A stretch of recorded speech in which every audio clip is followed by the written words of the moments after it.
Berkabar kalau untuk kita semuanya ketemu lagi nih sama kayak Isam pagi hari. Udaranya sejuk banget guys, kayak hidup di pegunungan padahal saya hidup di Taiwan. Aduh, gimana nih kabar kalian guys? Aduh, sehat-sehat enggak? Kalian tadi pagi sahur apa enggak? Kayak Isam sih nggak pernah sahur ya guys ya, karena alarmnya itu sentimen. Tapi nggak apa-apa, soalnya sebelum tidur kayak Isam itu makannya itu banyak sekali. Jadi ya insya Allah kuat ya guys ya. By the way, gimana nih? Puasa kalian masih lancar nggak? Nah, buat kalian nih ya, yang lancar nih ya, yang belum pernah bolong puasanya sampai akhir, kalau misalkan haid ya nggak apa-apa sih ya, dihitungnya full gitu. Nanti kalian boleh chat kayak Isam, saya puasanya full nih, minta kado dong, gitu. Ya nanti kayak Isam kasih kado deh kalian ya, yang full ya. Ini urusannya sama Allah nih, jadi kalian harus jujur, oke? By the way, gimana nih kalian nih, udah pakai YourPay apa belum? Ini mau akhir Maret guys, nanti promonya selesai. Jadi mumpung masih bulan Maret nih, kalian nih harus memanfaatkan gratis masukin uang sama gratis kirim uang ya guys ya. Pakai YourPay kalian tuh hemat banget guys. Kalian kirim ke semua rekening itu, cuma bayarnya 10.000 aja, $5. Iya kan? Udah kayak gitu kalian kirim uang itu langsung masuk gitu, cepet banget deh. Gimana sih caranya? Caranya gampang banget. Kalian pergi ke Play Store, kalian download YourPay, terus kalian unduh, kalian daftar akun dulu, terus verifikasi. Kak, saya selalu gagal kak, verifikasinya gampang. Kalian hubungi customer service-nya aja, nanti dibantu ya guys ya. Mudah banget. Kak, banyak nomor Indonesia kak yang ngaku-ngaku YourPay, aman gak sih? Iya guys, karena mereka itu membantu kalian dengan mudah ya guys ya. Jadi customer service-nya itu disebar untuk bantu kalian. Pokoknya asik deh. Bayar pulsa listrik gampang, bayar PDAM air gampang, semua dalam satu aplikasi YourPay ya guys ya. Kalian coba aja. By the way, hari ini bahas nih yang lagi viral ya guys ya, karena ini nih kasus sudah nyampe TikTok ya guys ya, di TikTok. Jadi kayak bisa menganggap bahwa kasus ini adalah sudah milik publik ya guys ya. Yang lagi viral loh guys, yang ada orang Indonesia laki-laki yang sudah jadi penjahat kelamin. Wih, ngeri kak. Kak Isam itu kalau puasa tuh bahasnya penjahat kelamin aja. Aduh, udah tenang. Nggak usah sange. Maaf. Bukan, maksudnya nggak usah baper gitu ya guys ya. Kita bahasnya nih dari segi ilmunya ya guys ya. Biar kita ini belajar nih kalau kita menghadapi penjahat kelamin ini gimana nih. Kita ya sebagai pekerja migran kita harus pintar. Jangan sampai kita menjadi korban pelecehan seksual guys ya. Yuk kita bahas yuk. Oh guys, video ini tersebar di TikTok di mana caption ini, laki-laki ini sudah menipu ratusan juta pekerja migran yang ada di Hong Kong dan dia menghamili dari 20 korban tersebut. Nah, dari data yang tersebar ini belum tentu kebenarannya berapa ya guys ya, karena masih banyak korban yang belum speak up nih guys. Ini dimulainya dari pengakuan salah satu korban di salah satu YouTubers Hong Kong ya guys ya, dimana dia ini bercerita bahwa dia sudah menjadi korban, dimana banyak nih korbannya. Nah, mulai tuh satu persatu speak up guys. Nah, laki-laki ini berasal dari Indonesia Raya guys, warga Indonesia ya. Semoga aja nih yang melihat foto laki-laki ini nih barangkali aja, kak itu tetangga saya loh, kak itu tuh mantan saya. Ya mungkin saja, why not guys, nobody knows. Makanya video ini Kak Isam ikut mengunggah supaya lebih viral lagi, biar lebih tahu lagi publik nih penjahat kelamin mukanya kayak gimana sih guys. Menurut kalian ini ganteng apa enggak guys? Coba lihat. Aduh, udah pipinya cabi ya guys ya, menang putih, tapi jangan-jangan putihnya itu filter guys. Kalian itu jangan gampang terbujuk rayu guys. Kita bahas yuk masalahnya. Ini penting banget untuk kita bahas, penting banget guys, karena ini penjahat kelamin ya. Modalnya dia itu cuma lato-lato dan bibir ya guys ya. Karena apa? Karena penjahat kelamin itu ya itu yang cuma bisa bermanis kata ya guys ya. Kita yang bucin ya guys ya kerayu sudah. Aduh, pusing. Ayo guys, gunakan logika kalian, gunakan akal sehat kalian bagaimana menyikapi permasalahan ini. Oke guys, laki-laki ini mengaku bahwa dia banyak memiliki job guys, salah satunya menjadi pengacara. Karena banyak kan pekerja migran ini yang berkonflik sama suami dan mantan suaminya dan ingin mengurus perceraian. Laki-laki ini menjelma sebagai pengacara guys, dan dia juga menjelma lagi, beda lagi tugasnya guys. Ya, dia ini diduga masuk ke Hong Kong dengan menggunakan visa turis guys, dimana dia ini sering loihang di sini, mendekati korbannya dengan cara begitu guys, dengan cara lemah lembut, mengiming-imingi suatu bisnis, dengan mengcover dirinya itu berpenampilan ya selayaknya bisnismen, selayaknya pengacara. Itu adalah ciri-ciri penjahat kelamin Menurut kalian ini ganteng nggak sih guys? Menurut kayak Isam sih biasa aja guys ya. Aduh, nggak ada ganteng-gantengnya. Udah pipinya kayak bapau. Aduh, kayak Isam bapau. Oke guys. Nah, dia ini mengiming-imingi korban dengan apa namanya? Dengan mulut manisnya dia ya guys ya. Dan menyuruh korban untuk meminjam uang bank. Ratusan juta kayaknya guys. Ini masalah Bank Hongkong nih guys. Lagi ditipu besar-besaran oleh sindikat kayak gini. Laki-laki ini sudah paham nih pola yang dialami oleh pekerja migran yang ada di Hong Kong. Salah satunya yang mendekati dengan face to face ya guys ya, dimana heart to heart. Apakah ini penjahat kelamin? Jelas, ini adalah penjahat kelamin. Nah, korbannya, apakah dia sadar? Apakah dia diguna-guna kak? Apakah dia menggunakan sihir kak? Korban ini adalah orang yang memiliki background sakit guys, sakit hati, sakit dengan begitu permasalahannya. Jadi secara tidak langsung korban juga sebenarnya ini sudah mengalami yang namanya stres di Hong Kong. Ditambah dia kenal oleh laki-laki seperti itu, diiming-imingi ya guys ya, dengan sentuhan, dengan perkataan. Jadi dia ini menganggap bahwa laki-laki ini penolong saat dia ini galau. Dan kalian harus ingat, penjahat seksual itu biasanya yang pertama dia akan meminta lebih dulu kepada kalian. Yang pertama, kamu mau nggak tidur sama saya? Kamu mau nggak jalan berdua sama saya? Korban yang awalnya, apa sih kok baru kenal udah ngajak tidur? Pasti ada penolakan pertama kali. Itu sebenarnya yang trik yang dilakukan oleh penjahat kelamin guys.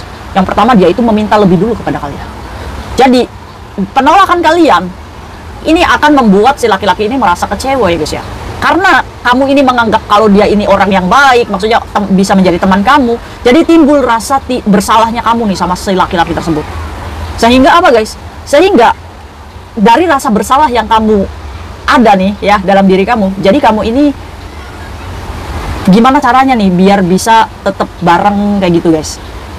Padahal secara tidak langsung kamu nih awal aja sudah dilecehkan loh guys. Karena kamu ini ngerasa bersalah, jadinya ya dia nurut aja nih apa yang diomongin oleh penjahat kelamin ini. Yang kedua, karena memanfaatkan kamu ini sudah terjebak nih guys dalam alur yang mau dia mainkan perannya, makanya mulailah tuh melakukan pelecehan kecil-kecilan seperti pegang tangan kamu, cium pipi kamu. Itu dia ini memanfaatkan rasa bersalahnya kamu ke dia gitu guys. Tapi kamu nggak sadar, pegangan tangan, ciuman pipi itu adalah pelecehan kecil yang dilakukan oleh penjahat kelamin. Padahal dia ini lagi masang modusnya. Nah, dari sentuhan-sentuhan itu, maka penjahat kelamin ini mulai memasukkan yang namanya pornografi. Dimana ngomongnya udah agak sedikit corok. Yang memancing hormonnya kamu untuk mau disentuh lebih jauh lagi. Akhirnya, terjebaklah. Kita dalam situasi dimana hormon kita kepancing dan ia melakukan hubungan seperti itu. Dan jahatnya, mereka akan selalu memvideo saat kalian melakukan hubungan seperti itu. Alasannya macam-macam. Just moment, untuk momen ya, biar nanti kalau saya rindu sama kamu, saya bisa melihat tuh video kita. Kita yang sudah otaknya segleng, ya kita percaya aja. Iya kan? Siapa yang nggak bangga gitu guys? Iya kan? Kita divideoin sebagai orang yang akan menjadikan momen untuk laki-laki tersebut. Padahal kalian sudah terjebak dalam sindikat penjahat kelamin tersebut guys. Kalian harus sadar. Iya kan? Padahal banyak guys di luar sana itu, banyak yang sudah mewarning-warning, awas kalian jangan mau dilakukan video-video mesum seperti itu. Ya tapi namanya kita lagi ahu-ahu ya guys ya. Ya kita lupa gitu kalau misalnya kita lagi diperalat gitu guys. Setelah melakukan tersebut baru kita menyadari. Penjahat kelamin akan mengintimidasi setelah mendapatkan kelemahan kamu. Yaitu video tersebut. Itu kan senjatanya penjahat kelamin tuh guys. Akhirnya apa? Mengintimidasi kamu dengan mengancam. Kalau kamu nggak ngambil uang bank, saya sebar nih video kamu. Kalau kamu nggak kasih saya uang, saya sebar nih video kamu. Pintarnya, penjahat kelamin tidak akan memvideo mukanya dia sendiri saat melakukan hubungan seperti itu. Kalian sudah masuk dalam jebakan penjahat kelamin. Oke guys, seru ya? Oke guys, kalau sudah seperti ini, satu, kita menyadari bahwa kita adalah korban pelecehan seksual. Apakah kita menyalahkan guys mereka sebagai korban? Iya guys, memang ya guys ya, kita akalnya waras ini pasti akan berpikir, kok kalian tuh bodoh banget sih kayak gitu, mau sih ngelakuin kayak gitu. Ingat guys, yang namanya korban itu nggak sadar kalau dia itu korban. Korban itu sadar kalau misalkan sudah guys, sudah terjadi hamil, hilang uang, itu baru dia merasakan, oh iya, saya diperalat, saya korban. Makanya korban ini tidak mau speak up karena dia merasa kalau misalkan ini suatu aib. Saya malu, takut orang mengejat saya. Makanya mereka lebih memilih untuk silent. Dan hanya beberapa orang aja yang mau speak up. Apakah dia kena guna-guna kah? Enggak ya guys ya. Dia ini merasa depresi hidupnya. Karena dia ini udah kotor, udah nggak tahu lagi harus gimana, siapa orang yang mau mempercayakan dia. Jadi dia memilih untuk diam aja guys. Ini adalah motif silent, dimana dia ini merasa depresi guys, stres. Orang yang depresi itu biasanya cenderung tidak mau berbicara guys. Dia juga nggak mau bersosialisasi. Dia banyak mengurung diri. Dia menyalahkan diri sendiri. Dia merasa kalau misalkan dia begitu bodoh. Makanya kita support nih. Kita publish ini foto laki-laki supaya support kepada korban-korban di luar sana. Kita sayang sama kalian. Ayo kalian bangkit. Ayo kalian speak up. Cerita dengan kita-kita yang mau mendengar. Kita menyadari bahwa kalian korban. Jangan berkecil hati, ayo bangkit. Semua orang pernah bersalah, semua orang pernah hilaf.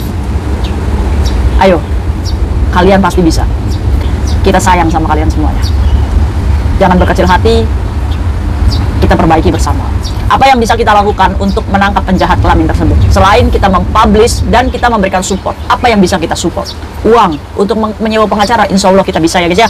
Asal ayo kita bisa nih menyatukan suara untuk memerangi penjahat kelamin. Ini termasuknya sudah berantai loh guys. Gila aja ya kita kelolosan gitu. Yang harus kita lakukan adalah mengedukasi teman-teman kita yang masih lemah. Penjahat kelamin itu akan mengincar korbannya yang lemah.